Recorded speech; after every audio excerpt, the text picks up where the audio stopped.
आज ADH anti diuretic hormone हमने discuss करना है, ठीक है जी।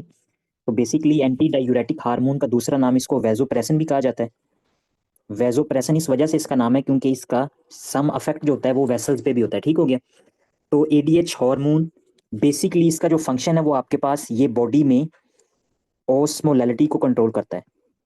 ओस्मोलैलिटी, ठीक है। तो ओस्मोलैलिटी हमारे पास हमने कहा था कि ये डायरेक्टली प्रोपोर्शनल होती है सोल्यूट्स के ऊपर। और सोल्यूट्स की अगर बात करें तो बॉडी में जो सोल्यूट्स है, मेन सोल्यूट्स जो है वो आपके पास है सोडियम, ठीक है। तो अगर बॉडी में हाइपर ओस्मोलैरिटी हो जाएगी,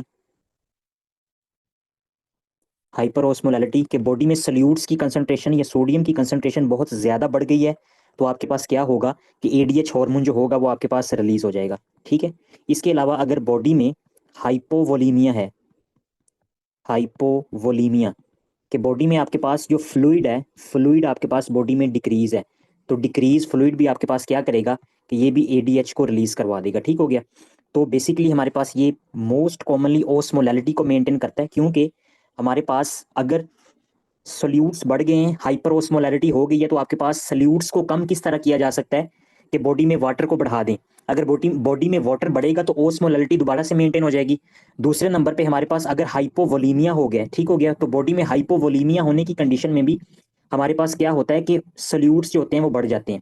ये बात पहले समझ लें, हमारे पास ओस्मोलैलिटी से रिलेटेड ही सारा आज का टॉपिक है कि यहाँ पे अगर मैंने एक बीकर बनाया तो बीकर में हमारे पास क्या है कि यहाँ पे ये सोडियम है, ठीक हो गया, ये सोडियम है, ये सोल्यूट्स है, ठीक है, ये जो मैंने मेंशन किया है। और इसके अलावा मैंने जो ब्लू से मेंशन किया है हमारे पास ये क्या है, ये सॉल्वेंट है, ठीक हो गया, ये सॉल्वेंट है हमारे पास, सॉल्वेंट। और आपके पास ये क्या है, ये सोल्यूट है।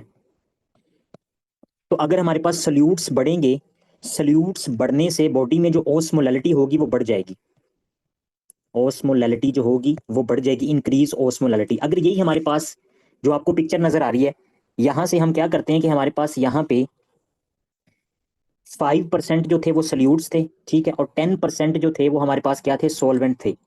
अगर ऐसी कंडीशन होगी कि हमारे पास सोल्यूट्स 50% हो गए तो भी आपके पास ओस्मोलैलिटी इंक्रीज हो जाएगी। दूसरे नंबर पे अगर हमारे पास जो सॉल्वेंट हैं वो अगर डिक्रीज हो गए, वो भी आपके पास क्या कर देंगे, ओस्मोलैलिटी को इंक्रीज कर देंगे। मिसाल के तौर पे अगर आपके पास यहाँ पे जो सोल्यूट है वो 10 है और सॉल्वेंट पहले 10 थे या 15 थे, तो आप कितने हो गए, आपके पास सॉल्वेंट तो 5% रह गए। तो 5% सॉल्वेंट में सोल्यूट्स ज्यादा हैं तो ये भी ओस्मोलैलिटी को बढ़ा देते हैं। और अगर आपके पास सिर्फ और सिर्फ सोल्यूट्स बढ़ जाते हैं, ठीक है, सॉल्वेंट 50 था लेकिन सोल्यूट्स जो थे वो आपके पास कितने हो गए, 20%, तो भी आपके पास ओस्मोलैलिटी जो होगी इंक्रीज हो जाएगी। तो एडीएच कैसे काम करेगा, एडीएच ने ओस्मोलैलिटी को मेंटेन करना है।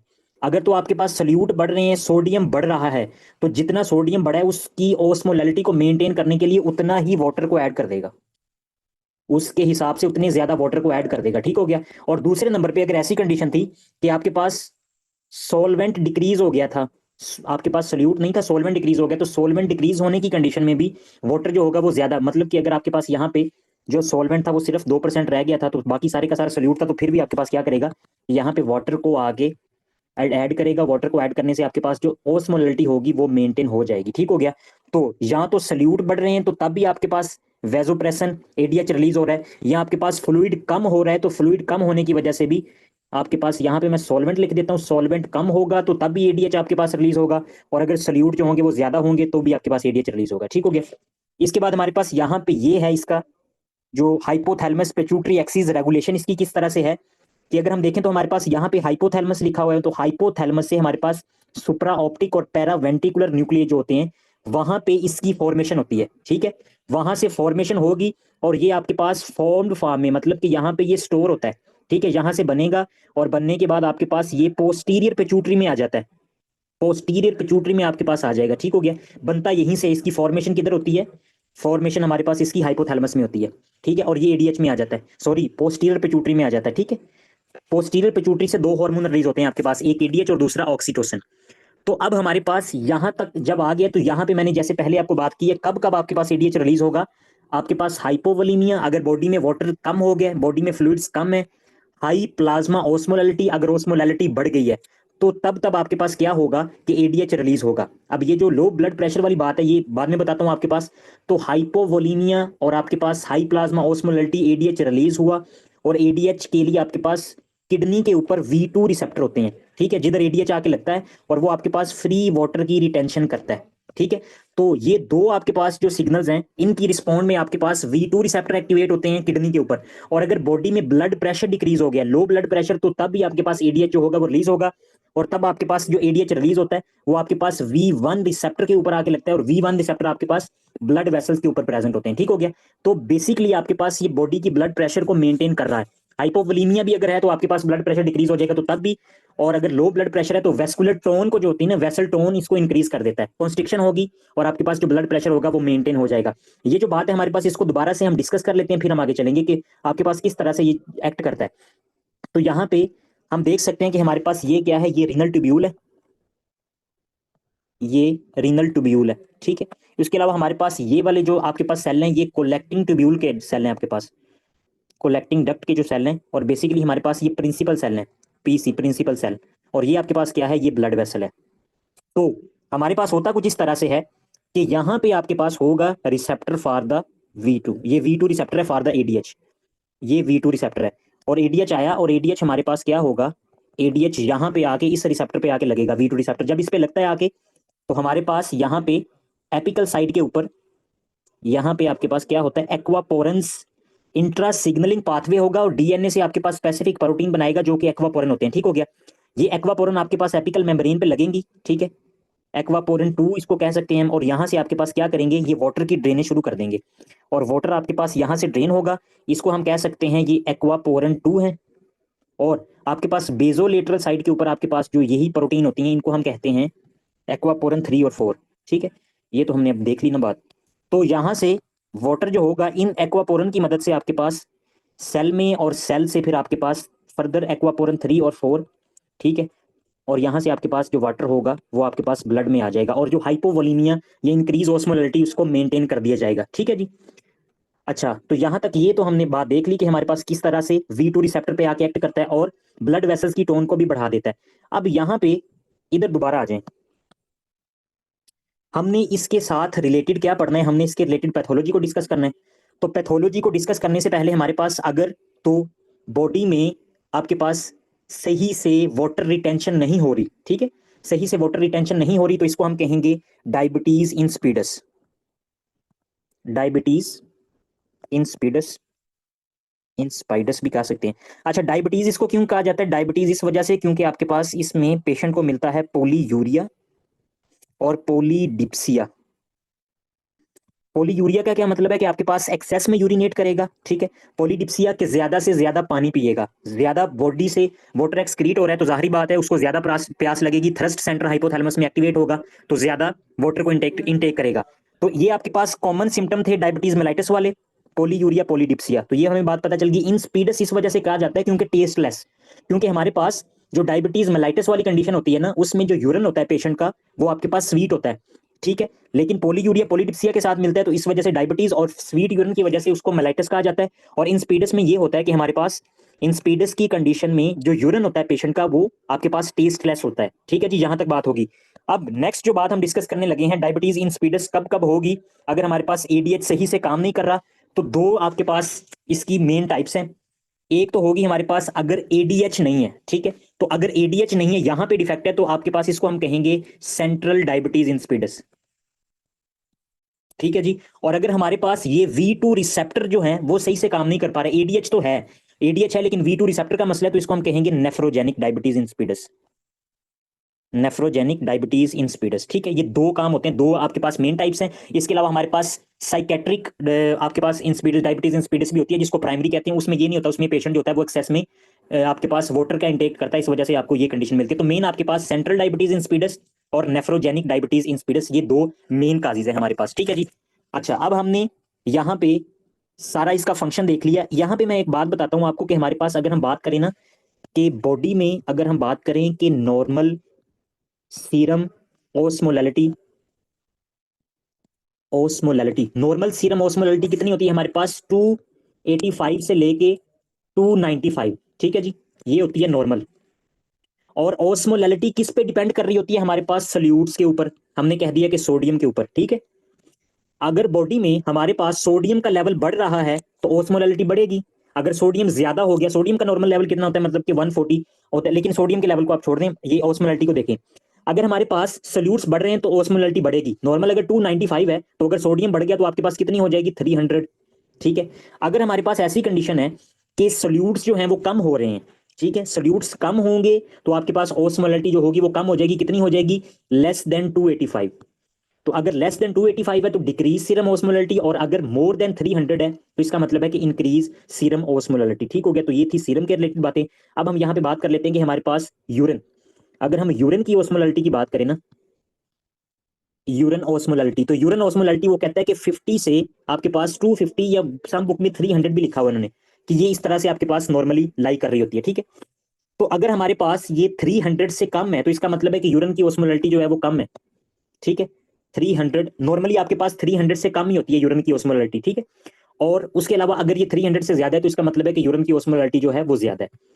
अब ये जो वैल्यूज मैंने आपको सारी बताई हैं, इसका मतलब ये है कि अगर आपके पास एडीएच जो है, एडीएच हार्मोन काम नहीं कर रहा, ठीक है, तो क्या वाटर की रीअब्जॉर्प्शन होगी, वाटर की रीअब्जॉर्प्शन नहीं होगी।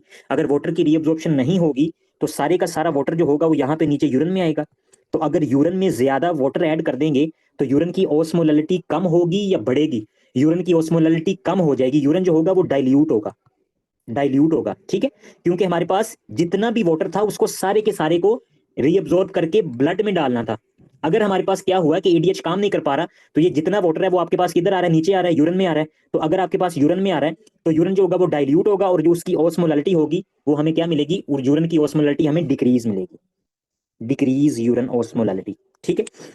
दूसरे नंबर पे हमारे पास इसी से पैरेलल हम बात कर लेते हैं कि यूरिन की ऑस्मोलैरिटी हमने डिक्रीज कर दी। अगर हम सीरम की ऑस्मोलैरिटी की बात करें तो अगर आपके पास जो वाटर की रीअब्जॉर्प्शन नहीं हो रही तो वाटर सारा यूरिन में जा रहा है, तो अब आपके पास सीरम में नहीं जा रहा, तो सीरम में पीछे क्या बचेगा, अब सीरम में नॉर्मली सल्यूट पड़े हैं ना, तो अगर सीरम में वाटर नहीं जा रहा तो सल्यूट की कंसंट्रेशन बढ़ जाएगी। तो आपके पास ऐसी कंडीशन में क्या होगा कि जो सीरम है, सीरम की ऑस्मोलैरिटी जो होगी वो हमें ज्यादा मिलेगी।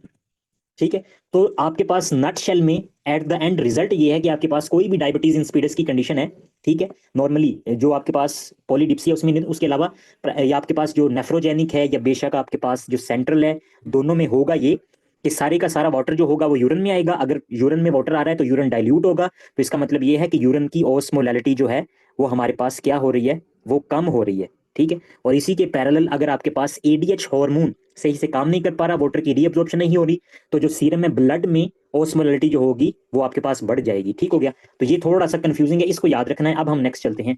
नेक्स्ट हम बात करते हैं, सबसे पहले हमारे पास जो है सेंट्रल डायबिटीज इंसिपिडस की बात करते हैं। तो सेंट्रल डायबिटीज इंसिपिडस की अगर हम बात करें तो हमारे पास होता कुछ इस तरह से है कि जैसे मैंने पहले कहा कि हाइपोथैलेमस है, ठीक है, और फिर एंटीरियर और पोस्टीरियर पिट्यूटरी है। तो पोस्टीरियर पिट्यूटरी हमारे पास यहाँ से जो है, यहाँ से आपके पास जो एडीएच है वो रिलीज नहीं हो रहा। इसके क्या क्या हमारे पास काज हो सकते हैं कि पोस्टीरियर पिट्यूटरी से आपके पास डिक्रीज एडीएच। मेन काजेज हमारे पास ये हैं कि ब्रेन इंजरी, ब्रेन इंजरी की वजह से, ठीक है। उसके अलावा हमारे पास हो सकता है कोई भी ट्यूमर है या सर्जिकली आपके पास ट्यूमर है, या किसी पेशेंट को पिट्यूटरी का ट्यूमर था तो उसके बाद सर्जिकली रिमूव किया, जब सर्जिकली रिमूव किया तो साथ आपके पास जो पोस्टीरियर पिट्यूटरी था, एंटीरियर का ट्यूमर था तो पोस्टीरियर पिट्यूटरी भी साथ चला गया। जैसे थायराइड, हाइपोथायराइड, पैराथायराइड का मसला कल हम पढ़ रहे थे कि अगर थायराइडेक्टमी करेंगे तो हमारे पास साथ ही पैराथायराइड हार्मोन भी चला जाएगा। ठीक है। उसके अलावा कुछ आपके पास ऑटो इम्यून डिजीजेज है, इनफिल्ट्रेटिव डिजीजेज जो है वो भी आपके पास इसको आके अफेक्ट कर सकती हैं, ऑटो इम्यून डिजीजेज। तो इन सब कंडीशन में आपके पास क्या होगा, पोस्टीरियर पिट्यूटरी से एडीएच जो होगा वो प्रॉपरली रिलीज नहीं होगा। ठीक है। फर्दर आपके पास अगर एडीएच का रिलीज नहीं होगा तो आपके पास ये होगी सेंट्रल डायबिटीज इंसिपिडस। और नेक्स्ट जो बात हमें देखने को मिलेगी, आपके पास एडीएच नहीं आ रहा, यूरिन की ऑस्मोलैरिटी डिक्रीज होगी, सीरम की ऑस्मोलैरिटी बढ़ जाएगी। ठीक है। ये दोनों बातें। और इसके अलावा हमारे पास बाकी जो है पैरेलल में कंपैरिजन करके आपको बता देता हूं। सेंट्रल की बात यहां तक होगी, फिर हम चलते हैं हमारे पास जो होती है नेफ्रोजेनिक, नेफ्रोजेनिक डायबिटीज इंसिपिडस। तो नेफ्रोजेनिक डायबिटीज इंसिपिडस में आपके पास सारा कुछ ठीक था, एडीएच ऊपर से आ रहा था, लेकिन आपके पास जो कलेक्टिंग ट्यूब्यूल के ऊपर आपके पास यहाँ पे V2 रिसेप्टर थे, V2 रिसेप्टर आपके पास जो थे उनमें म्यूटेशन है और वो एडीएच को रिस्पॉन्ड नहीं कर रहे। एडीएच आ रहा है लेकिन आगे से V2 रिसेप्टर कह रहे हैं कि भाई मुझे जरूरत नहीं है तेरी, तू आता जा जो मर्जी हो, मैं उसको रिस्पॉन्ड नहीं करूंगा। ठीक है। नेफ्रोजेनिक डायबिटीज इंसिपिडस से रिलेटेड ये दो एमसीक्यूज हैं, ये बिल्कुल बुक पे मेंशन कर लें कि हमारे पास मोस्ट कॉमन काजेज ये तो एक तो हमारे पास ये हो सकता है ना कि जेनेटिकली हो सकता है, उसके अलावा अक्वायर्ड काजेज में हमारे पास लिथियम, लिथियम हम यूज करते हैं बाइपोलर डिसऑर्डर्स में, साइकेट्रिक डिसऑर्डर में लिथियम आपके पास most commonly nephrogenic diabetes insipidus करवा देती है। और दूसरे नंबर पे डिमाइक्लोसाइक्लिन, डिमेक्लोसाइक्लिन, डिमेक्लोसाइक्लिन आपके पास क्या है, ये एंटी बैक्टीरियल ड्रग है जो कि आपके पास टेट्रासाइक्लिन क्लास की है, टेट्रासाइक्लिन, ठीक है। और कोई पेशेंट अगर ये डिमेक्लोसाइक्लिन यूज कर रहा है तो ऐसी कंडीशन में भी उसको नेफ्रोजेनिक डायबिटीज इंसिपिडस हो जाएगी कि जो वी टू रिसेप्टर की आपके पास क्या करवा देता है, इसकी रेजिस्टेंस करवा देगा और आपके पास एडीएच को अपना काम नहीं करने देगा। दो बातें होगी। तीसरी बात हमारे पास अगर हाइपर कैल्सीमिया की कंडीशन है, कल हमने कहा था कि आपके पास हाइपर कैल्सीमिया अगर होगा तो कैल्शियम आपके पास, हाइपर कैल्सीमिया आपके पास V2 रिसेप्टर को एक्सपोज नहीं होने देगा फॉर दी एडीएच, तो यहाँ पे सारे अकोमोलेट हो जाता है कैल्शियम, ठीक हो गया। तो हाइपर कैल्सीमिया जो होता है वो भी आपके पास मेन काज है नेफ्रोजेनिक डायबिटीज इंसिपिडस की। मेन वही बातें हैं, एडीएच नहीं लगेगा, जाहिर बात है वाटर की रीअब्जॉर्प्शन नहीं होगी, तो सारे का सारा वाटर जो होगा वो यूरिन में जाएगा और यूरिन की जो ओस्मोलैलिटी होगी वो आपके पास डिक्रीज होगी, क्योंकि उसमें सल्यूट के पैरेलल आपके पास वाटर की कंसंट्रेशन ज्यादा है, ठीक है जी, सॉल्वेंट ज्यादा है। और अगर हम ब्लड की बात करें तो सीरम में आपके पास अगर यहां से वाटर रीअब्जॉर्ब होकर नहीं जा रहा तो सीरम ऑस्मोलैलिटी जो होगी वो आपके पास इंक्रीज हो जाएगी, ठीक हो गया, दो बातें होगी। नेक्स्ट बात हमारे पास अगली जो काज होती है हमारे पास वो ये है जिसको हम बोलते हैं प्राइमरी पोलीडिप्सिया। ये थोड़ी सी डिफरेंस है बाकियों से, प्राइमरी पोलीडिप्सिया। तो प्राइमरी पोलीडिप्सिया हमारे पास अगर कोई पेशेंट जो है वो मोर देन 8 लीटर पानी जो है वो एक दिन में पी रहा है, ठीक है, ज्यादा पानी पी रहा है एक्सेस में, तो एक्सेस में अगर पानी पी रहा है तो जाहिर बात है जितना बॉडी में इनटेक होता है उतना ही आपके पास आउटपुट होता है, इनटेक जितनी होती है वो आपके पास आउटपुट के इक्वल होती है, तो जितना पानी पी रहा है उतना निकलेगा। तो ऐसी कंडीशन में क्या होता है कि आपके पास जो पेशेंट होता है उसको पोलीयूरिया के साथ पेशेंट जो होता है वो मिलता है, पोलीयूरिया। और पोलीडिप्सिया में इस वजह से नहीं कह रहा कि थ्रस्ट क्यों नहीं बढ़ती, क्योंकि ये जो पेशेंट होता है उसकी अगर इटियोलॉजी की हम बात करें तो इसको साइकेट्रिक इलनेस होती है या कोई हाइपोथैलेमिक लीजन होता है, ठीक है, जो कि थ्रस्ट सेंटर को इफेक्ट करेगा। जो बॉडी में थ्रस्ट सेंटर होता है हाइपोथैलेमस में होता है ना, उसका कोई लीजन है, थ्रस्ट सेंटर का लीजन है कोई, या उसके अलावा दूसरे नंबर पे हमारे पास ये साइकेट्रिक इलनेस है कि मेरी स्किन बहुत साफ रहेगी, ठीक हो गया, अगर मैं ज्यादा पानी पीऊंगा। तो ये सारी कंडीशन हो सकती हैं जिसको हम कहते हैं प्राइमरी पोलीडिप्सिया। इनटेक आउटपुट जितना पानी ज्यादा पी रहा है उतना ज्यादा यूरिन आएगा, तो यूरिन आपके पास ज्यादा तो आएगा, लेकिन अब आपके पास इसमें जो आपकी जो ओस्मोलैलिटी होगी यूरिन की वो इंक्रीज होगी या डिक्रीज होगी। पहले हम क्या कह रहे थे कि हम कह रहे थे कि आपके पास डिक्रीज हो रही है, यूरिन ओस्मोलैलिटी डिक्रीज हो रही है, ठीक हो गया। सब में दोनों में कहा, इसमें भी यूरिन ओस्मोलैलिटी जो होगी वो डिक्रीज होगी क्योंकि वाटर ज्यादा आ रहा है, H2O जो है ज्यादा यूरिन में आ रहा है, ठीक है, अकॉर्डिंग टू सल्यूट सॉल्वेंट ज्यादा आ रहा है, तो ओस्मोलैलिटी जो है वो तो डिक्रीज है। अब हम बात करते हैं सीरम की। तो सीरम में हमारे पास क्या होगा कि ओस्मोलैलिटी जो होगी वो इंक्रीज होगी या डिक्रीज, पहले तो ये इंक्रीज हो रही थी ओस्मोलैलिटी इंक्रीज क्योंकि वाटर नहीं जा रहा था, सोल्यूट जितने बच रहे थे। तो इसमें आपके पास ऐसा नहीं होता क्योंकि जो सोर आपकी जो सीरम की ओस्मोलैलिटी होती है वो नॉर्मल रहती है, सीरम ओस्मोलैलिटी जो होगी वो आपके पास नॉर्मल रहेगी। नॉर्मल क्यों रहेगी, क्योंकि आपके पास यहाँ पे ना तो V2 का डिफेक्ट है ना कोई एडीएच का डिफेक्ट है, सेंट्रल से भी आ रहा है रिसेप्टर पे भी लग रहा है। तो बेशक वाटर वो ज्यादा पी रहा है, ज्यादा पीने की वजह से उसको ज्यादा यूरिनेशन हो रही है, लेकिन सीरम की जो ओस्मोलैलिटी होगी वो नॉर्मल होगी या डिक्रीज होगी। तो दो कंडीशन आपको देखने को मिल सकती हैं, ठीक हो गया जी। और मोस्ट कॉमनली यही है कि इसमें आपके पास क्या होता है कि जो सीरम की ऑस्मोलैलिटी होती है ना वो आपको डिक्रीज मिलती है, सीरम ऑस्मोलैलिटी डिक्रीज मिलेगी। अच्छा, अब इन तीनों से रिलेटेड ना हम चार्ट बना देते हैं एक दफा यहाँ पे, तो उससे आपको ना थोड़ा सा इजी हो जाएगा। पहले नंबर पे हमारे पास हम लिख लेते हैं यहाँ पे कि प्राइमरी पोलीडिप्सिया, दूसरे नंबर पे हमारे पास है सेंट्रल डायबिटीज इंसिपिडस और तीसरे नंबर पे हमारे पास है नेफ्रोजेनिक डायबिटीज इंसिपिडस, ठीक है। तो अगर हम बात करें कि हमारे पास यहाँ पे ऑस्मोलैलिटी यूरिन की और उसके अलावा हमारे पास ऑस्मोलैलिटी जो है वो सीरम की या सोडियम ऑस्मोलैलिटी, ठीक है। तो सबसे पहले सेंट्रल डायबिटीज इंसिपिडस, तो सेंट्रल डायबिटीज इंसिपिडस में यूरिन की ओस्मोलैलिटी कम होगी या बढ़ेगी, तो यूरिन की ओस्मोलैलिटी जो होगी वो कम होगी क्योंकि वाटर बहुत ज्यादा जा रहा है, ठीक है। इसी तरह से अगर हम इसके सेंट्रल डायबिटीज इंसिपिडस में ओस्मोलैलिटी ऑफ द सीरम की बात करें तो सीरम ओस्मोलैलिटी जो होती है वो ज्यादा होती है। वो ज्यादा क्यों होती है, क्योंकि वाटर की रीअब्जॉर्प्शन नहीं हो रही होती। नेक्स्ट आपके पास नेफ्रोजेनिक डायबिटीज इंसिपिडस में सेम है, आपके पास वाटर ज्यादा से ज्यादा एक्सक्रीट होगा यूरिन में, यूरिन ऑस्मोलैलिटी डिक्रीज हो जाएगी। और सीरम की ऑस्मोलैलिटी की अगर हम बात करें तो वो बढ़ जाएगी क्योंकि वाटर रीअब्जॉर्ब नहीं हो रहा। अगर हम प्राइमरी पोलीडिप्सिया की बात करें, साइकेट्रिक इलनेस है, तो आपके पास अगर पेशेंट जो है वो ज्यादा पानी पी रहा है तो ज्यादा यूरिन आएगा, उसको ज्यादा यूरिन आएगा तो यूरिन की ऑस्मोलैलिटी जो होगी वो कम होगी, डाइल्यूट यूरिन होगा। और ऑस्मोलैलिटी ऑफ द सीरम, तो ये आपके पास आपको क्या मिलेगी, ये आपको डिक्रीज मिलेगी। बाकियों में इंक्रीज मिल रही थी लेकिन इसमें डिक्रीज मिलेगी। डिक्रीज क्यों मिलेगी, क्योंकि हमारे पास जो आपकी जो रीअब्जॉर्प्शन ऑफ द वाटर है वो आपके पास नॉर्मली है, जो रीअब्जॉर्ब हो रहा है ना वो नॉर्मल हो रहा है, पी इतना रहा है कि भाई कितना के रीअब्जॉर्ब कर लेगा एडीएच, अब इतना ज्यादा पी रहा है कि वो यूरिन में तो ज्यादा आ रहा है लेकिन रीअब्जॉर्ब भी हो रहा है, तो सीरम की ऑस्मोलैरिटी जो होगी वो कम हो जाएगी। ठीक है जी। नेक्स्ट एक और हमारे पास इसको कंपैरिजन करने के लिए टेस्ट होता है जिसको हम बोलते हैं वाटर डेप्रीवेशन टेस्ट या वाटर रिस्ट्रिक्शन टेस्ट। तो वाटर रिस्ट्रिक्शन टेस्ट ये पता क्या होगा कि हम क्या कहेंगे, हम कहेंगे कि पेशेंट को ना 8 घंटे तक पानी नहीं देना।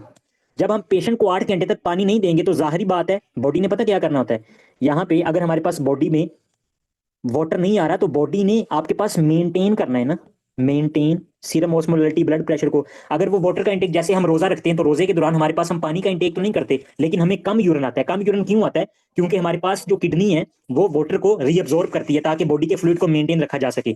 अब हमारे पास हमने कहा कि हमने इन तीनों को कंपैरिजन में डायग्नोज करना है कि पेशेंट को मसला क्या है। तीनों में सेम कंडीशन आ रही है, हर बंदे को आपके पास यूरिन जो है वो डाइल्यूट आ रहा है, बहुत ज्यादा यूरिन आ रहा है, तो हमने पानी उसका रोक दिया कि पानी नहीं पीना भाई तुमने। अगर वो पानी नहीं पिएगा तो आपके पास जो पहली कंडीशन है ना, प्राइमरी पॉलीडिप्सिया वाली कंडीशन जो है, इसमें फौरी तौर पे जो यूरिन की ऑस्मोलैरिटी होगी वो बढ़ जाएगी।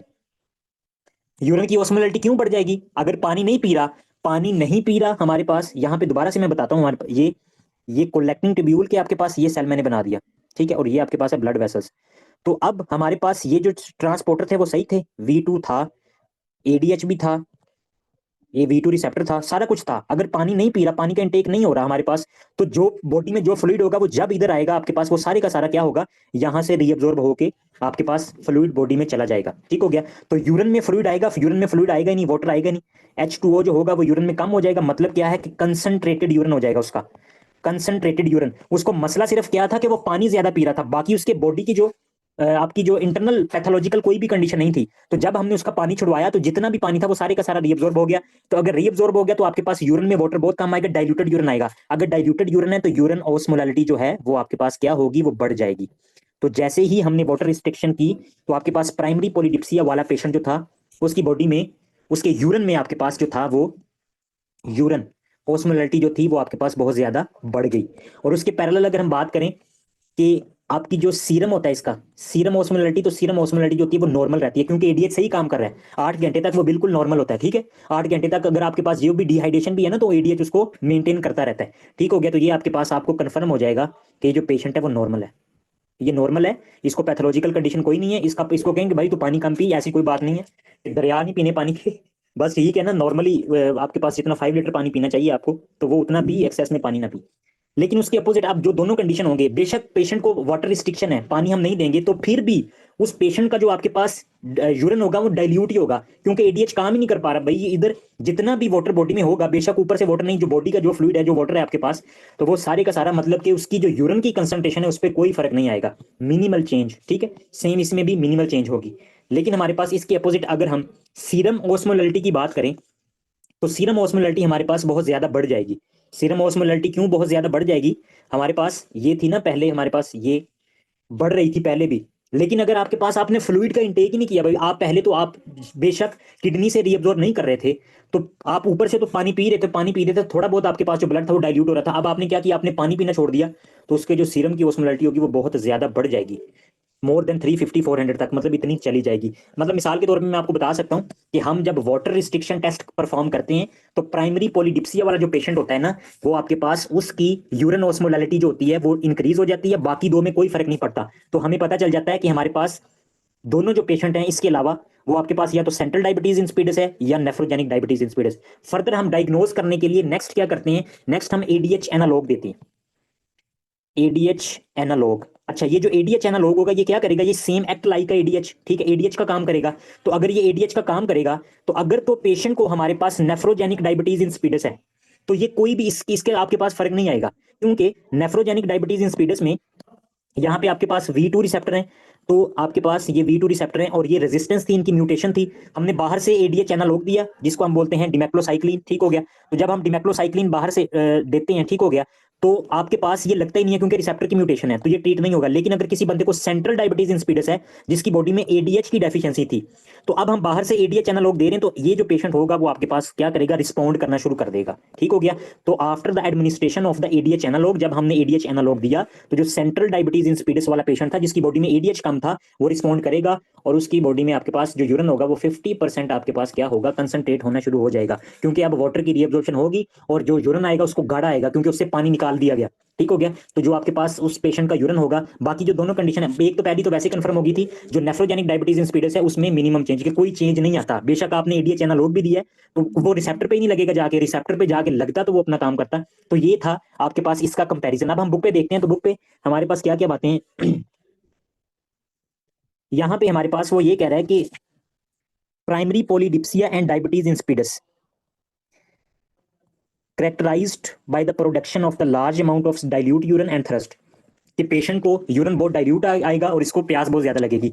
यूरिन स्पेसिफिक ग्रेविटी जो है वो आपके पास लेस देन 1.006 होती है। Urine osmolarity usually less than 300 मिलीओस्मोल। Central diabetes insipidus may be transient if damage is below the hypothalamic median eminence or in the posterior pituitary. ADH in hypothalamus can still be secreted systematically via the portal capillaries in the median eminence। ठीक हो गया। तो वो ये कह रहा है कि अगर आपके पास जो डैमेज है वो हाइपोथैलेमस से नीचे है, तो फिर भी थोड़ा बहुत आपके पास जो एडीएच होगा वो रिलीज होता रहेगा। मेनली हमारे पास प्राइमरी पोलीडिप्सिया, सेंट्रल डायबिटीज और nephrogenic diabetes insipidus. Primary polydipsia excessive water intake, पानी बहुत ज्यादा पी रहा है, सेंट्रल में एडीएच की डेफिशिएंसी है, और नेफ्रोजेनिक में एडीएच की रेजिस्टेंस है। आपके पास प्राइमरी की काज क्या, साइकेट्रिक इलनेस है, hypothalamic lesion affecting the thirst centre का कोई मसला है। ये आपके पास सेंट्रल क्यों हो सकती है, brain injury, trauma, hypoxia, tumour, surgery, infiltrative disease, तो इन सारी कंडीशन में आपके पास पोस्टीरियर पिट्यूटरी जो है इन्वॉल्व हो सकता है। नेफ्रोजेनिक हेरिडिटी आपके पास इसमें lithium demeclocycline hypercalcaemia hypokalaemia electrolyte disturbance की वजह से भी हो सकता है। सीरम ऑस्मोलैरिटी की अगर हम बात करें, तो इसमें आपके पास सीरम ऑस्मोलैरिटी जो होगी वो कम होगी, क्योंकि आपके पास जितना वाटर वो पी रहा है सारे का सारा आपके पास V2 रिसेप्टर से दोबारा से सर्कुलेशन में जा रहा है, तो सर्कुलेशन में आपके पास जो सीरम ऑस्मोलैरिटी होगी वो डिक्रीज होगी। अगर हम सेंट्रल डायबिटीज इंसिपिडस की बात करें, तो कोई रिस्पॉन्ड ही नहीं है, V2 रिसेप्टर काम ही नहीं कर रहे, वाटर की रीअब्जॉर्प्शन ही नहीं हो रही। जब वाटर की रीअब्जॉर्प्शन नहीं हो रही, तो पीछे क्या बचा हुआ, पीछे सिर्फ सल्यूट है, सॉल्वेंट तो है ही नहीं। तो अगर सल्यूट ज्यादा होगा तो आपके पास सीरम ऑस्मोलैरिटी ज्यादा होगी। सेम इसमें भी यही काम होता है, नेफ्रोजेनिक में भी आपके पास रिसेप्टर रिस्पॉन्ड नहीं करता। एडीएच लेवल हमारे पास डिक्रीज और नॉर्मल, साइकेट इसमें आपके पास डिक्रीज या नॉर्मल होगा। सेंट्रल डायबिटीज इंसिपिडस में तो आपके पास बन ही नहीं रहा, बेचारा है ही नहीं। नेफ्रोजेनिक में आपके पास इंक्रीज हो जाता है। इंक्रीज क्यों हो जाता है, क्योंकि जब रिसेप्टर आगे से रिस्पॉन्ड नहीं ना करता, तो नेगेटिव फीडबैक से वो कहता है चल भी एडीएच ज्यादा से ज्यादा आ जाए, तो इस वजह से आपके पास नेफ्रोजेनिक डायबिटीज इंसिपिडस में जो एडीएच का लेवल होता है वो हमें इंक्रीज मिलता है। वाटर रिस्ट्रिक्शन, तो वाटर रिस्ट्रिक्शन जैसे ही हमने की, वाटर रिस्ट्रिक्शन पानी उसको रोक दिया, तो आपके पास यूरिन ऑस्मोलैरिटी फौरी तौर पे बढ़ गई। क्यों बढ़ गई, क्योंकि आपके पास एक्सेस पानी पी रहा था, एक्सेस निकली जा रहा था, तो मोर देन 700। ठीक है, अब्जॉर्ब हो गया, तो यूरिन में आपके पास जो सल्यूट थे वो बढ़ गए। सेंट्रल डायबिटीज नो चेंज, कोई चेंज नहीं आता, नो चेंज, इनमें भी कोई चेंज नहीं आता। ठीक है, कोई मसला ही नहीं है इसमें। लेकिन डेस्मोप्रेसन एडमिनिस्ट्रेशन, तो डेस्मोप्रेसन जब हम देंगे, सॉरी पीछे मैं गलत बता गया, डेमेक्लोसाइक्लिन नहीं देते हमारे पास, वो तो क्या होती है, एंटीबैक्टीरियल होती है, डेस्मोप्रेसन देते हैं। ठीक है, एडीएच एनालॉग। तो आपके पास जो सेंट्रल डायबिटीज, इसमें आपके पास जो ओस्मोलैरिटी होगी वो 50% इंक्रीज कर जाएगी यूरिन की। क्यों कर जाएगी, क्योंकि जब V2 रिसेप्टर पे जाके लगेगा, तो यहाँ से ये वाटर को खींचेगा। जब वाटर को खींचेगा ट्यूब्यूल्स की तरफ, तो नीचे यूरिन में आपके पास वाटर कम रह जाएगा। अगर वाटर कम रह जाएगा यूरिन में, तो यूरिन की जो ओस्मोलैरिटी होगी, यूरिन में सल्यूट बढ़ जाएंगे, तो ओस्मोलैरिटी जो होगी वो आपके पास इंक्रीज हो जाएगी। और नेफ्रोजेनिक का भी कोई फर्क नहीं होता। इसको कहने के वाटर ना पी, इसको हम जाहिर बात है जिससे ठीक हो रहा है उस पर ही लगा दो, डेस्मोप्रेसन दो, ठीक हो जाएगा। अब अगर आपके पास नेफ्रोजेनिक डायबिटीज इंसिपिडस है, तो इसको किस तरह से ट्रीट करना है। पहले तो हमने इसको कहना है कि लो सल्यूट डाइट भाई, तू ऑस्मोलैरिटी को मेंटेन रख, तू ना सल्यूट कम खा, कम सल्यूट वाली डाइट ले, सोडियम कम ले। हाइड्रोक्लोरोथायाजाइड्स हमारे पास, ये थोड़ा देख लें, इसका ना बड़ा कंट्रोवर्शियल सा मैकेनिज्म है। आपके पास हाइड्रोक्लोरोथायाजाइड जो डायूरेटिक्स होते हैं ना हमारे पास, ये बेसिकली डीसीटी पे लगते हैं। तो डीसीटी हमारे पास ये वाला पोर्शन है, डिस्टल कन्वोलेटेड ट्यूब्यूल, यहाँ पे आपके पास सोडियम क्लोराइड चैनल होते हैं। तो ये मेनली सोडियम क्लोराइड चैनल जो होते हैं ना, उनको बंद कर देते हैं। तो जब उनको बंद कर देते हैं, तो हमारे पास होता कि कुछ इस तरह से कि सोडियम की रीअब्जॉर्प्शन नहीं होती। ठीक है, तो अगर सोडियम की रीअब्जॉर्प्शन नहीं होती ना, तो आपके पास वो ये कह रहा है कि इसका मैकेनिज्म, अगर सोडियम यहाँ से रीअब्जॉर्ब नहीं हो रहा, तो इस वजह से नेफ्रॉन सेंस करते हैं कि भाई सोडियम आगे रीअब्जॉर्ब नहीं हो रहा, तो यहाँ से जितना सोडियम रीअब्जॉर्ब कर सकता हूँ तो कर लूँ। तो जब पीसीटी से वो सोडियम की रीअब्जॉर्प्शन बढ़ाता है, तो सोडियम के साथ साथ वाटर की रीअब्जॉर्प्शन भी ऐसे पेशेंट में बढ़ जाती है। अगर वाटर की रीअब्जॉर्प्शन बढ़ जाएगी पीसीटी से, तो जाहिर बात है कि हम ओस्मोलैरिटी को, सीरम की ओस्मोलैरिटी को कम कर सकते हैं। ठीक है, तो थायाजाइड डायूरेटिक्स आपके पास पीसीटी से सोडियम और वाटर की रीअब्जॉर्प्शन को इंक्रीज कर देते हैं इन सम हाउ, कि वो आपके पास यूजफुल होते हैं। फर्दर अमाइलोराइड हमारे पास, इसको भी यूज कर सकते हैं, एंडोमेथासिन, ये प्रोस्टाग्लैंडिन इनहिबिटर होती है और ये भी आपके पास हेल्पफुल है कि अगर हम इसको देंगे तो आपके पास ये रिसेप्टर जो एडीएच की रेजिस्टेंस है उसको थोड़ा बहुत कर सकती है maintain. No water intake for 2 to 3 hours followed by early measurement of urine volume and osmolarity as well as plasma sodium concentration and osmolarity, कि हमने किस तरह से देखना है जब उसको कहना है कि भाई तू पानी जरा रुक जा। Desmopressin ADH analogue is administered if serum osmolarity जो है, अगर सीरम ऑस्मोलैरिटी जो है वो मोर देन 300 है, कि सीरम ऑस्मोलैरिटी जो है वो ज्यादा की ज्यादा ही रही है, प्लाज्मा जो सोडियम था और urine osmolarity does not increase despite increase plasma osmolarity. अगर वो ये कह रहा है कि डेस्मोप्रेसन देने की वजह से यूरिन की ऑस्मोलैरिटी पे कोई फर्क नहीं आया, लेकिन जो सीरम की ऑस्मोलैरिटी थी वो आपके पास और ज्यादा बढ़ रही है, तो ये आपके पास फिर कंडीशन होगी कौन सी, सेंट्रल सॉरी नेफ्रोजेनिक डायबिटीज, क्योंकि जब सेंट्रल होगा उसमें तो आपके पास डेस्मोप्रेसन जो होगा वो अफेक्टिव होगा। ठीक हो गया, तो इसका ये थोड़ा बहुत बातें थी, जो मेन बातें हैं वो आपको ये एमसीक्यूज आता है कि लिथियम और डिमेक्लोसाइक्लिन आपके पास नेफ्रोजेनिक डायबिटीज इंसिपिडस की हैं, हाइड्रोक्लोरोथायजाइड क्यों देते हैं, ठीक हो गया, और वाटर डेप्रीवेशन टेस्ट जब हम करते हैं तो आपके पास कौन सी कंडीशन जो होती है वो ठीक हो जाती है। वाटर आपके पास ये जो प्राइमरी पोलीडिप्सिया की कंडीशन होती है ना, इसमें जो यूरिन होता है ना वो डाइल्यूट होता है, डाइल्यूट डाइल्यूट यूरिन होता है, मतलब कि लेस देन, इसकी जो ओस्मोलैरिटी होती है ना वो लेस देन 100 मिली ओस्मोल पर केजी हमें देखने को मिलता है। ठीक हो गया, इसको मैं आगे SIDH जो डिजीज है उसके साथ रिलेट करके आपको बताता हूँ कि इसका हमारे पास क्या रिलेशन है। फर्दर नेक्स्ट हम डिस्कस करते हैं हमारे पास SIADH।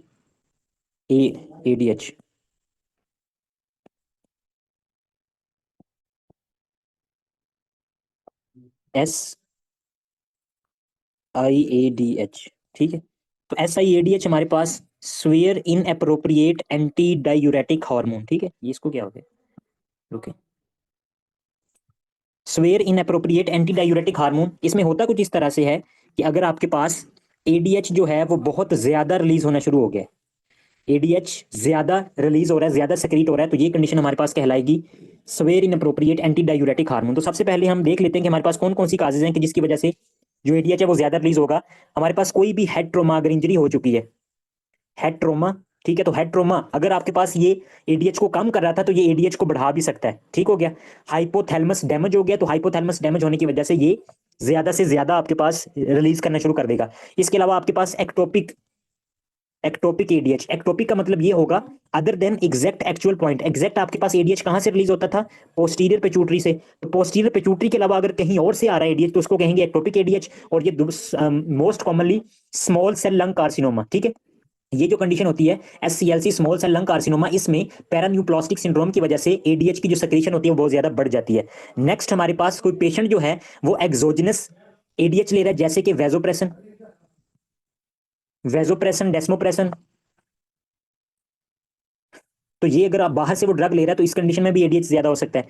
फर्दर हमारे पास क्या है कि पेशेंट जो है वो कार्बामेजिपिन, कार्बामेजिपिन, कार्बामेजिपिन हमारे पास ये कौन सी ड्रग है, एंटी एपिलिप्टिक ड्रग है, तो ये पेशेंट अगर कोई पेशेंट एंटी एपिलिप्टिक ड्रग कार्बामेजिपिन ले रहा है तो ऐसी कंडीशन में भी बॉडी में एडीएच जो होगा वो इंक्रीज हो जाएगा। फर्दर आपके पास एक और ड्रग है, ये मेंशन हाई यील्ड कर लें इसको, स्टार कार्बामेजिपिन, और दूसरी साइक्लोफॉस्फामाइड, साइक्लोफॉस्फामाइड, ठीक है, साइक्लोफॉस्फामाइड आपके पास एंटी कैंसर, ठीक है, तो ये भी आपके पास क्या करवा देती है, एडीएच को इंक्रीज करवा देती है। दो ड्रग हैं, कार्बामेजिपिन, साइक्लोफॉस्फामाइड, और फर्दर आपके पास स्मॉल सेल लंग कार्सिनोमा, ये भी आपके पास एडीएच की सेक्रेशन को बढ़ा देगा। अब अगर एडीएच की सेक्रेशन बढ़ रही है तो इसी पे दोबारा हम आते हैं, इसको दोबारा से देखते हैं हमारे पास, ठीक है जी, ये सारी का सारा काम वैसे ही हम बनाया बना रहने देते हैं। पहले था कि एडीएच जो था ना वो या तो आ नहीं रहा था या लग नहीं रहा था, अब एडीएच है भी बहुत ज्यादा और लग भी रहा है। अगर ये दोनों काम हो रहे हैं तो ज्यादा से ज्यादा वाटर को रीअब्सॉर्ब करेगा, ज्यादा वाटर को रीअब्सॉर्ब कर देगा, सारा वाटर जो होगा वो आपके पास किस में आ जाएगा, वो आ जाएगा आपके पास सीरम में, ब्लड में आ जाएगा। अगर ब्लड में आ जाएगा तो पीछे यूरिन में क्या बचा, यूरिन में वाटर बचा नहीं बचा, अगर यूरिन में आपके पास नहीं बचा तो जो यूरिन होगा वो पेशेंट का क्या होगा, कॉन्सेंट्रेटेड, कॉन्सेंट्रेटेड यूरिन होगा, क्योंकि सारा वाटर जो है वो सारा निकाल के उसकी रीअब्जॉर्प्शन हो रही है, क्योंकि एडीएच बहुत ज्यादा है। अगर कॉन्सेंट्रेटेड आपके पास यूरिन जो है वो कंसंट्रेटेड होगा, मतलब कि उसकी जो ओस्मोलैरिटी होगी, ओस्मोलैरिटी वो इंक्रीज मिलेगी, ज्यादा मिलेगी, increase osmolarity of the urine in syndrome of inappropriate anti diuretic hormone. और अगर हम सीरम की ओस्मोलैरिटी की बात करें तो सीरम की ओस्मोलैरिटी हमें क्या मिलेगी, डिक्रीज मिलेगी। सीरम ऑस्मोलैरिटी क्या मिलती है, डिक्रीज मिलती है, क्योंकि वाटर सारे का सारा जो होता है वो रीअब्जॉर्ब हो जाता है, ठीक है। अगर ये सारे का सारा वाटर रीअब्जॉर्ब हो जाता है तो ऐसी कंडीशन में हमारे पास पेशेंट को क्या मिलता है, पेशेंट को यू वोलिमिक हाइपोनेट्रीमिया की कंडीशन मिलती है, ठीक हो गया। और ये आपके पास इसका मेन कंसेप्ट है जिसमें से अक्सर एमसीक्यूज पूछा जाता है। अब यहाँ पे दो तीन कंसेप्ट जो है ना वो रिलेट होंगे, हम देखते हैं कि हमारे पास क्या कंडीशन होती है। तो ये सारी कंडीशन जब होगी ना हमारे पास, तो बॉडी में हमने फिजियोलॉजी जब देखी थी तो हमने कहा था इफेक्टिव सर्कुलेटिंग वॉल्यूम। ये बॉडी में वो होता है कि जो आपके पास ब्लड का वो वॉल्यूम जो कि ब्लड वेसल्स में सर्कुलेट कर रहा होता है, ठीक है। तो अफेक्टिव सर्कुलेटिंग वॉल्यूम अगर हमारे पास नॉर्मल है, ये वो वॉल्यूम होता है जो कि आपके पास टिश्यूज को और ऑर्गन्स को जाके हमारे पास क्या करता है, यहाँ पे लीवर बना लेते हैं, उनको परफ्यूज करता है, वो अफेक्टिव सर्कुलेटिंग वॉल्यूम होता है। तो अब अगर पेशेंट का आपके पास जो फ्लूइड है वो बहुत ज्यादा बढ़ गया है, अगर बहुत ज्यादा बढ़ गया तो अफेक्टिव सर्कुलेटिंग वॉल्यूम बढ़ जाएगा ना, जाहिर बात है बहुत ज्यादा आपके पास फ्लूइड है तो अफेक्टिव सर्कुलेटिंग वॉल्यूम आपके पास बढ़ रहा है। लेकिन एक और कंडीशन होती है अफेक्टिव सर्कुलेटिंग वॉल्यूम डिक्रीज। जब बॉडी में अफेक्टिव सर्कुलेटिंग वॉल्यूम डिक्रीज होता है ना, तो इसके नतीजे में बॉडी में टू मैकेनिज्म चलते हैं। एक आपके पास सिंपैथेटिक नर्वस सिस्टम एक्टिवेट हो जाता है और दूसरा रास मैकेनिज्म, ठीक है। तो ये दोनों आपके पास सिंपैथेटिक नर्वस सिस्टम, रास मैकेनिज्म, इन दोनों के यहां से भी आपके पास क्या होता है कि रीनिन को रिलीज करवा दिया जाता है। और ये भी आपके पास रीनिन जब रिलीज होगा तो आगे एल्डोस्टेरोन, और एल्डोस्टेरोन का क्या काम होता है कि ये सोडियम की रीअब्जॉर्प्शन करवाता है, ठीक है। सोडियम की रीअब्जॉर्प्शन, रीएब्जॉर्प्शन, तो सोडियम की रीएब्जॉर्प्शन होना शुरू हो जाती है अगर अफेक्टिव सर्कुलेटिंग वॉल्यूम बढ़ेगा, एल्डोस्टेरोन जब आएगा। लेकिन इसमें अफेक्टिव सर्कुलेटिंग वॉल्यूम आपके पास ज्यादा हो जाता है, फ्लूइड को सारे को रिटेन कर लिया है, तो ये मैकेनिज्म नहीं चलता। अगर अफेक्टिव सर्कुलेटिंग वॉल्यूम बढ़ गया, ना एल्डोस्टेरोन आएगा, ठीक हो गया, ना सोडियम की रीएब्जॉर्प्शन होगी। इसके अलावा आपके पास अगर अफेक्टिव सर्कुलेटिंग वॉल्यूम ज्यादा है तो हमारे पास हार्ट की तरफ ब्लड ज्यादा जाएगा, और हार्ट में हमारे पास क्या होता है कि एट्रियम और वेंट्रिकल, तो एट्रियम्स और वेंट्रिकल हमारे पास यहाँ से आपके पास हॉर्मोन्स रिलीज होते हैं, ANP BNP, ANP atrial natriuretic peptide, और बीएनपी, आपके पास ये दो हार्मोन्स होते हैं। इनका क्या काम है, इनका काम ये होता है कि ये आपके पास एक तो रास को बंद कर देते हैं, ठीक है। एएनपी ने रास को बंद कर दिया, एक रास को बंद कर देते हैं, दूसरा आपके पास ये किडनी की तरफ, ये जो किडनी है, किडनी की तरफ फ्लो को बहुत ज्यादा बढ़ा देते हैं, इंक्रीज फ्लो, ठीक है। एफरंट आर्टरियोल की वेजोडाइलेशन करवा देते हैं। अगर रास बंद हो जाएगा, एल्डोस्टेरोन नहीं आएगा और ज्यादा किडनी की तरफ ब्लड जाएगा, तो आपके पास ज्यादा ब्लड रिमूव हो जाएगा, ज्यादा एक्सक्रीट हो जाएगा ना फ्लूइड, यूरिन से ज्यादा फ्लूइड एक्सक्रीट हो जाएगा। तो नट शेल में दो तीन हमने बातें की। अफेक्टिव सर्कुलेटिंग वॉल्यूम बढ़ा, जब अफेक्टिव सर्कुलेटिंग वॉल्यूम बढ़ा तो आपके पास ज्यादा ब्लड जो था वो हार्ट की तरफ गया। अगर ज्यादा ब्लड हार्ट की तरफ गया तो हमारे पास यहाँ पे जो स्ट्रेच रिसेप्टर थे एट्रियम में, वहां से आपके पास हार्मोन रिलीज हुआ, क्योंकि ज्यादा वॉल्यूम हो गया ना बॉडी में, तो ज्यादा वॉल्यूम से यहाँ पे स्ट्रेच बढ़ेगा, तो एएनपी रिलीज होगा। एएनपी ने रास को बंद करना है और किडनी से फ्लूइड को ज्यादा से ज्यादा रिमूव करवाना है, और दूसरे नंबर पे आपके पास एफरंट आर्टियोल को डायलेट करना है कि ज्यादा ब्लड किडनी की तरफ जाए, तो ज्यादा ब्लड जो होता है वो निकल जाता है, ठीक हो गया। और आपके पास इस कंडीशन में सवेर इन अप्रोप्रिएट एंटी डायूरेटिक हार्मोन में जो बॉडी फ्लूइड होता है वो आपके पास नॉर्मल रहता है, ठीक है। बॉडी फ्लूइड आपके पास उसमें उसकी अमाउंट जो होती है वो नहीं बढ़ती, लेकिन अमाउंट जितनी भी होगी फ्लूइड के उसके पैरेलल अगर हम बात करें तो सोडियम का जो लेवल होगा वो डिक्रीज हो जाएगा। सोडियम का लेवल क्यों डिक्रीज हो जाएगा, क्योंकि नेट्रीयूरेसिस, ये नेट्रिक यूरेटिक पेप्टाइड, नेट्रीयूरेसिस मतलब कि ये सोडियम को रिमूव करवाता है, एल्डोस्टेरोन को बंद करता है, सोडियम सारे का सारा किडनी से निकल जाएगा, ठीक है। और इसके अलावा आपके पास ये जो मैकेनिज्म थे ये भी सारे एक्टिवेट नहीं हो रहे, तो sodium according to the fluid body से निकल जाता है, इसको हम बोलते हैं यूवोलिमिक हाइपोनेट्रीमिया। ये कहाँ पे बात लिखी हुई है, हम थोड़ा सा इसको डिस्कस कर लेते हैं कि हमारे पास किडनी, जब हमने किडनी को डिस्कस किया था, रास मैकेनिज्म मैंने आपको पढ़ाया था, तो रास मैकेनिज्म में एक पेज पे आई थिंक सो इसको हमने डिस्कस नहीं किया था, यहाँ पे ये देखें, एएनपी और BNP released from the atria and the ventricles in response to increase volume. अब वॉल्यूम क्यों बढ़ा था, क्योंकि एडीएच बहुत ज्यादा था, एडीएच ने वाटर बहुत ज्यादा रीअब्सॉर्ब कर लिया, जब वॉल्यूम बढ़ा तो ये रिलीज हो गया, ठीक है। रिलैक्स वेस्कुलर स्मूथ मसल्स विया cyclic GMP increase GFR, GFR को बढ़ा देगा, ठीक है। जो आपके पास वेस्कुलर स्मूथ मसल्स हैं उनको डायलेट करेगा, और एंजियोटेंसिन एल्डोस्टेरोन इसको इनहिबिट कर देगा। जब इसको इनहिबिट करेगा तो क्या एल्डोस्टेरोन सोडियम को आपके पास रीअब्सॉर्ब कर पाएगा, नहीं कर पाएगा। डायलेट एफरंट आर्टरियोल्स प्रमोट नेट्रीयूरेसिस, तो मेन नहीं आपके पास क्या करता है कि सोडियम को बॉडी से बाहर निकाल देता है, ठीक हो गया। तो मेन इसका ये काम होता है। तो ये मैकेनिज्म जब चलता है तो आपके पास इक्वल टू द, आपके पास अगर हम कहें कि यहाँ पे हमारे पास क्या था कि सोडियम जो था ना, सोडियम हमारे पास ये एक बीकर है, तो बीकर में आपके पास सोडियम की इतनी मिकदार है, ठीक है, सोडियम की, ये सोडियम की जो मिकदार है, तो सोडियम हमारे पास क्या होगा, सोडियम निकल जाएगा, ठीक है। सोडियम जब निकल जाएगा तो इस कंडीशन को हम बोलेंगे यू वोलिमिक हाइपोनेट्रीमिया, अच्छा, यूवोलेमिक हाइपोनेट्रीमिया क्यों होगा? क्योंकि आपके पास जो बॉडी का प्रॉपर नॉर्मल वॉल्यूम है वो सेम ही है, वो आपके पास एक्सीड नहीं हुआ, लेकिन उसमें आपके पास जो सोडियम की अमाउंट है ना उस फ्लूइड में वो कम होती है। ठीक है, क्यों क्यों होती है हमने देख लिया। इस कंडीशन में हमारे पास मेनली, चले बुक पे ना थोड़ा सा इसको रीड करते हैं, एक दफा देखते हैं कि बुक पे कौन कौन सी चीजें ज्यादा इंपॉर्टेंट है, उनको देख लेते हैं, फिर अगर कोई एक्स्ट्रा बात है फिर वो मैं बता देता हूँ आपको।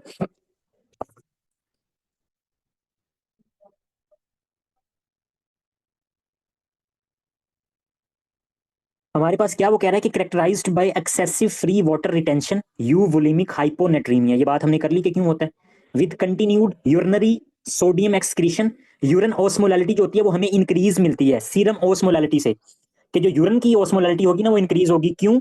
क्योंकि हमारे पास यहाँ पे मैंने लिख दिया कि ये यूरिन है और यहाँ पे मैंने लिख दिया कि ये सीरम है। ठीक है, तो सीरम में आपके पास सीरम से जो सोडियम है वो सारी का सारा यूरिन में आ रहा है। ठीक है, और यूरिन से उसको आपके पास रीअब्जॉर्ब भी नहीं करने दे रहा है एएनपी बीएनपी, तो सारा सोडियम जो यूरिन में होगा तो यूरिन की जो ऑस्मोलैरिटी होगी वो आपके पास इंक्रीज मिलेगी। ठीक हो गया। Blood response to water retention with decrease aldosterone and increase ANP and BNP. आपके पास जब वाटर रिटेंशन होता है ना तो बॉडी क्या रिस्पॉन्ड करती है, उसके नतीजे में एल्डोस्टेरोन को कम कर देगी। अफेक्टिव सर्कुलेटिंग वॉल्यूम वाला मैंने आपको जो कॉन्सेप्ट बताया मेन वो होता है, इसमें वो नहीं लिखा हुआ। एएनपी बीएनपी क्यों इंक्रीज हो जाते हैं? क्योंकि आपके पास ज्यादा फ्लूइड जो होता है जब वो हार्ट की तरफ जाएगा ना तो वहां से release. Increase urinary sodium secretion, normalisation of the extra cellular fluid volume. Extra cellular fluid volume का कौन सा वॉल्यूम आपके पास जो कि आपकी सर्कुलेशन में है। ठीक है, इंट्रा सेलुलर तो वो होता है ना सेल में, एक्स्ट्रा सेलुलर जो आपके पास सर्कुलेशन में है। And euvolaemic hyponatraemia treatment fluid restriction, उसको कहना है कि भाई तू पानी कम पी थोड़ा, उसको साल्ट टैबलेट्स देनी है। ये क्यों देनी है मैं बताता हूँ आपको। IV hypertonic saline, diuretics, ADH antagonist, conivaptan, tolvaptan, demeclocycline. Demeclocycline आपके पास क्या करवाती थी? नेफ्रोजेनिक डायबिटीज इंसिपिडस ये करवाती थी, ये V2 की रेजिस्टेंस करवा देती। तो इसमें एज अ ट्रीटमेंट हम देते हैं, तो ये एमसीक्यू आ सकता है कि आपके पास एज अ ट्रीटमेंट मेक्लोसाइक्लिन यूज की जाती है for the treatment of SIADH because of the decrease. हमने क्या करना है कि हमने कहना है